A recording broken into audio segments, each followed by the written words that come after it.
What's up guys, my name is Jimmy Champane and today I'm here to tell you what I thought of War for the Planet of the Apes. It's the third movie in the trilogy of Planet of the Apes prequels and it's the second one directed by Matt Reeves. In my mind, a perfect trilogy tells one complete story from beginning to end, with each movie in the trilogy feeling distinct and unique enough to stand on its own. This Planet of the Apes prequel trilogy fits the bill, no question. It picks up a short time period after Dawn of the Planet of the Apes, where Koba attacks the humans and Caesar, who still leads the apes, realizes he'll never be able to live in close proximity to them at peace because of what Koba did. The war that this film gets its name from kicks off because a military faction led by the Colonel, who's played by Woody Harrelson, attacks the village where the apes are living, and it sets Caesar on a path of vengeance. Much like the other two films, it does an incredible job of putting humans in a corner and showing what they do when they're desperate. Because you probably remember that they're not only fighting the apes, they're also fighting a virus that wiped out most of mankind. I think the biggest reason that this movie works better than the other two though is because the apes steal the show and have most of the screen time, and that's a big deal. The other movies started to feel like a Metal Gear Solid game at points where we just got tons of exposition that we really didn't need.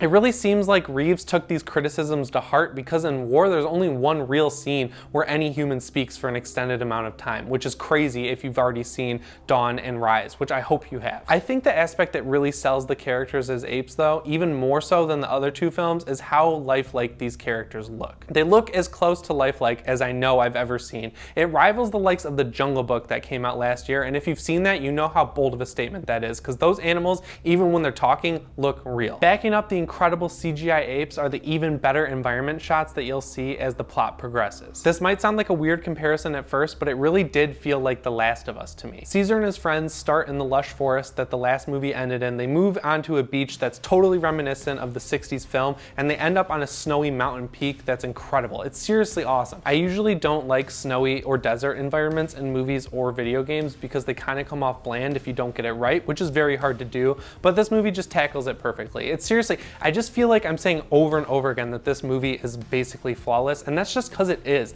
Everything it does just works, and I don't know how to state that without sounding like I'm shilling for it, but I'm not. It just really impressed me that much. There is one scene though that really just pissed me off, and it's just straight up product placement for Coca-Cola. The characters ride their horses into a forest clearing, and right center frame is a giant abandoned Coca-Cola semi-truck. It's just dumb because they went so far out of their way to hide any remnants of humanity in this movie, and that one's glaring, and it's right in the middle of the film. Speaking of things that put me on edge in this movie, Steve Zahn's character of Bad Ape was a character that made me suck in a sharp breath of air as soon as I saw him. He's played as a comic relief character at the start, and that's very hard to do in a dark, bleak war movie like this, but as the movie went on, he became a very real and heartfelt character, and he joined the ranks of my favorites club right alongside Caesar and Maurice the orangutan. Far and away my favorite part of War for the Planet of the Apes was Michael Giacchino's score. It really just sends this movie into the stratosphere in terms of how much I'll remember it for months and hopefully years to come. It does a really good job calling back to sci-fi movies from the 60s and 70s while also feeling modern and doing its own thing. There are a ton of moments where there is no music in War for the Planet of the Apes, and those are very tense and very scary, but when the music does pick back up, you're feeling exactly what the director wants you to feel, and that's all thanks to Michael Giacchino. Seriously, I hope this soundtrack wins an Oscar. So if you couldn't tell, I'm completely in love with War for the Planet of the Apes. I think it's as close to perfect as a movie can get.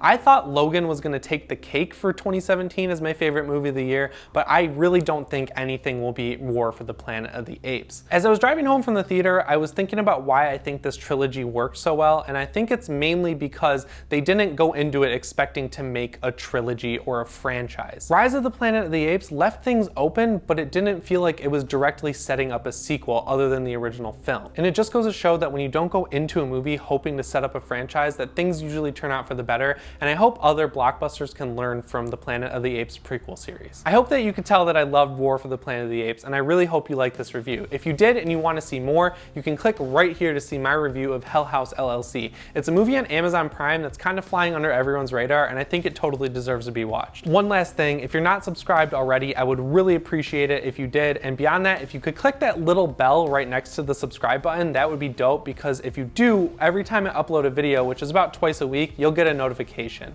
Anyways guys, I'm Jimmy Champane, and I'll see you in the next one. Thanks for watching.